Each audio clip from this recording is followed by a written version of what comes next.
Oh, honey, let me take you back to that fateful night. I was standing in our bedroom, the lace curtains fluttering like ghosts in the breeze, my heart pounding as I slipped into my wedding nightgown. 3 years we'd been married by then, and not once, not a single time, had my husband, the man I loved with all my soul, ever touched me. Not in that way, not even close. I thought it was me, that something was wrong with my body or my spirit, but oh, dear listeners, the reason he kept his distance? It still haunts my dreams to this day, a secret so dark it shattered our family forever. If you've ever felt the sting of betrayal in your own marriage, or wondered what hidden truths lurk behind closed doors, then darling, this story is for you. Hit that like button if justice served cold makes your heart sing. Subscribe to join me, Grandma Hattie, for more real-life tales that'll touch your soul, and ring that bell so you never miss a whisper of wisdom.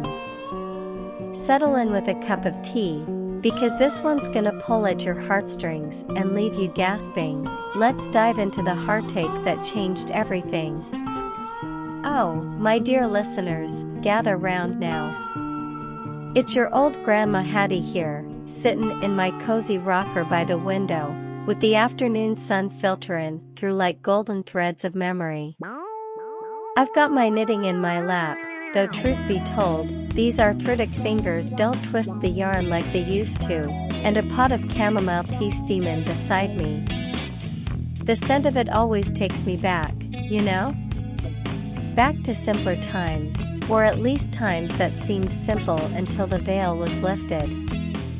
I've shared many a story with y'all over the years, tales of family joys and sorrows, of laughter echoing through the halls and tears staining the pillowcases. But this one, oh, this one's from the deepest well of my own life. It's about love, or what I thought was love, and the kind of secret that can fester like a hidden wound until it poisons everything. Let me tell you, I wasn't always this wrinkled old bird with silver hair and spectacles perched on my nose. No, siree. Back in the day, I was Harriet Mae Thompson. Folks called me Hattie even then, a spry young thing with auburn curls that bounced when I walked and eyes as bright as fresh-picked blueberries. I grew up on a little farm in rural Georgia, the kind where the air smells of pine and earth after a rain, and the chickens cluck like they're gossiping about the neighbors. My mama was a seamstress, stitching dresses for the ladies in town, and my daddy worked the fields from dawn till dusk, his hands calloused but his heart soft as butter. We weren't rich in money, but oh, we were wealthy in love. Sunday suppers with cornbread and collards, singing hymns around the piano, and bedtime stories that made my imagination soar. I had 2 older brothers, Jed and Tommy, who teased me mercilessly but would fight a bear to protect me. Jed was the serious one, always fixin' to make something of himself in the city, while Tommy was the charmer, with a grin that could melt ice.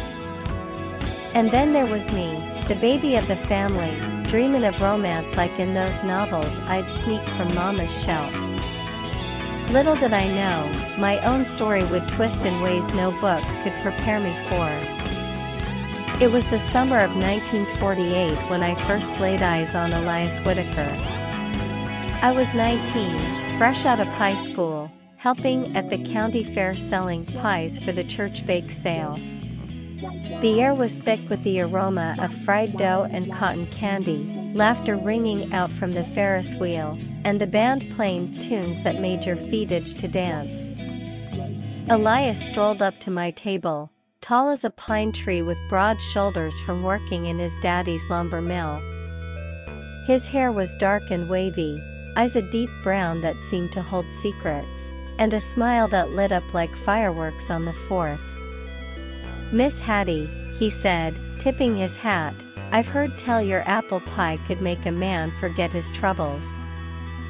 Care to prove it?"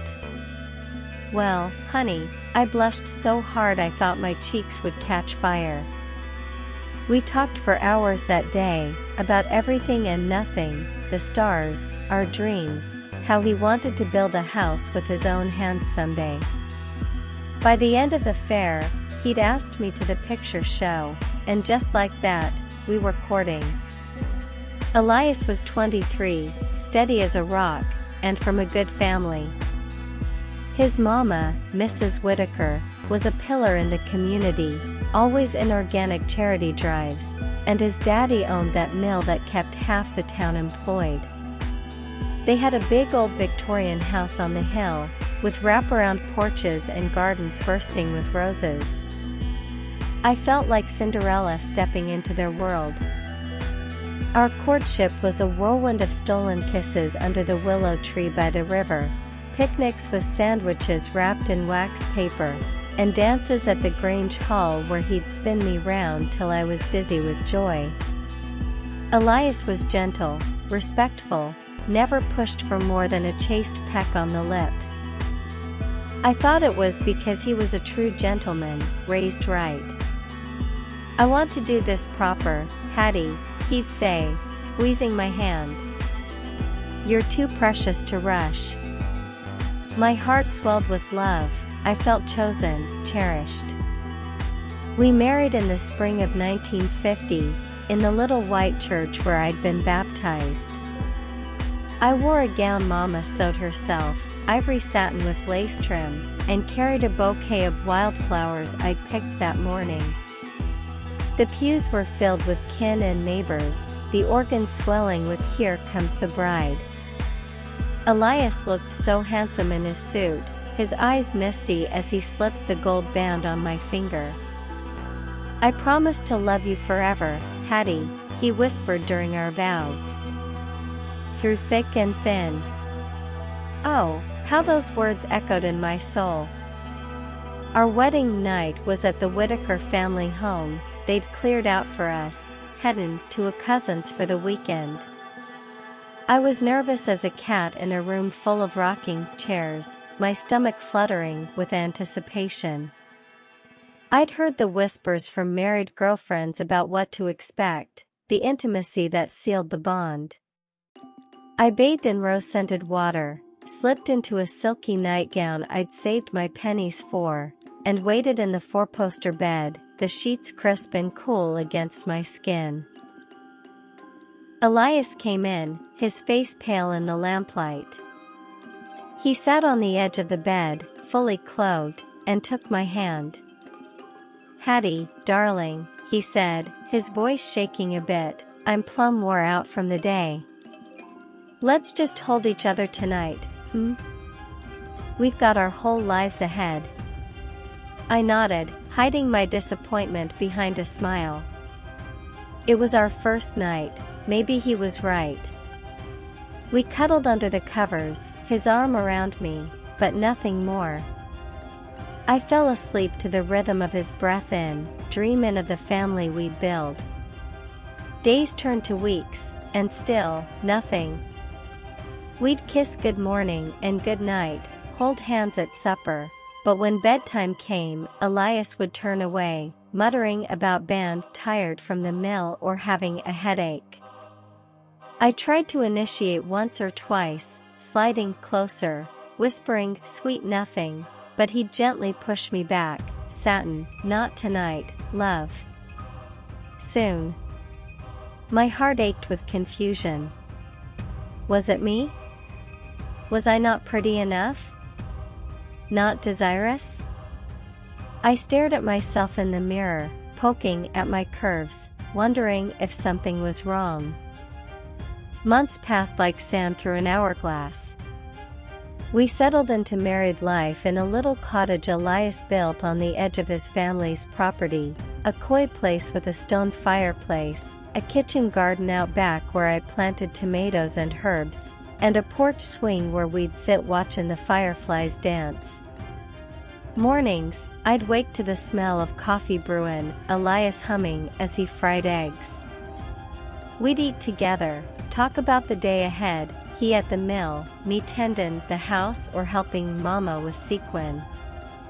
Evenings were suppers of pot roast or fried chicken, laughter over the radio shows, and then, nothing.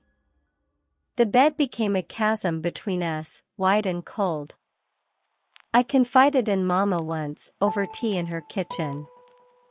"It's been 6 months, Mama," I whispered, tears welling up. "He hasn't, we haven't." She patted my hand, her eyes kind but worried. "Give it time, child. Men can be shy. Pray on it." But time didn't help. By our first anniversary, I was desperate. I baked his favorite chocolate cake, lit candles, wore my prettiest dress. "Elias," I said after dinner, a kid in his hand, "don't you want me as a wife?" He looked away, his face twisting like he'd swallowed something bitter. "Of course I do, Hattie. It's just complicated. Trust me, it'll be all right." Complicated? What did that mean? I lay awake that night, listening to the crickets chirp, my mind rain. Was he ill? Had something happened in his past? I started noticing little things, how he'd flinch if I touched him unexpectedly, how his eyes would glaze over when folks talked about babies or honeymoons. His mama, Mrs. Whitaker, would drop by with baskets of preserves, chattering about grandbabies someday, and Elias would change the subject quick as a wink. Life went on, though. We attended church picnics, where couples danced cheek to cheek, and I'd feel a pang seeing their closeness. My brothers visited with their wives. Jed had married a schoolteacher named Lila, and they had a baby boy on the way. Tommy was courting a gal from town, full of jokes and winks. "How's married life treating ya, sis?" they'd ask, and I'd smile, say, "Just fine," while my insides twisted. By the second year, the whispers started. In town, at the general store or beauty parlor, I'd catch sidelong glances. "Poor Hattie, no little ones yet," they'd murmur. "Must be barren." Oh, that stung like nettles. I threw myself into volunteering, helping at the orphanage, knitting blankets for the needy, to fill the emptiness. Elias was kind in other ways, bringing me flowers from the meadow, fixing the leaky roof without complaint, reading poetry to me by the fire. But the intimacy I craved? Absent as a ghost. At 6 months, I confided in Mama during a quiltin' bee. "Needles flashin', ladies chatterin'," I whispered, "we haven't consummated." She paused, eyes wide. "Pray, child. Men need time." But time ticked on. Our first anniversary, I decorated with streamers, cooked his favorites. He gave me a necklace, kissed my cheek. In bed, I reached for him, he rolled away. "Soon," he promised. Tears soaked my pillow. Subplots emerged. Jed married Lila, a sweet teacher, and they moved nearby. Their happiness, holding hands, announcing a pregnancy, highlighted my emptiness. Tommy courted Mary, full of passion I envied. Elias's trips to Atlanta increased, supplier meetings. I'd find receipts for dinners, odd cologne.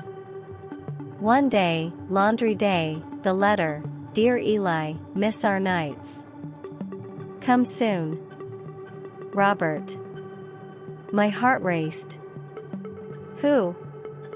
I confronted him over supper, chicken and dumplings steamin'.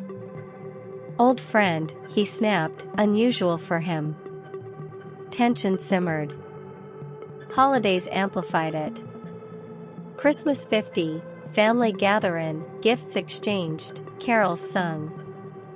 Mrs. Whitaker hinted at grandkids, Elias changed subjects. New Year's, we kissed at midnight, platonic. Second year, I volunteered at the orphanage, holdin' babies, my arms atchin' for my own.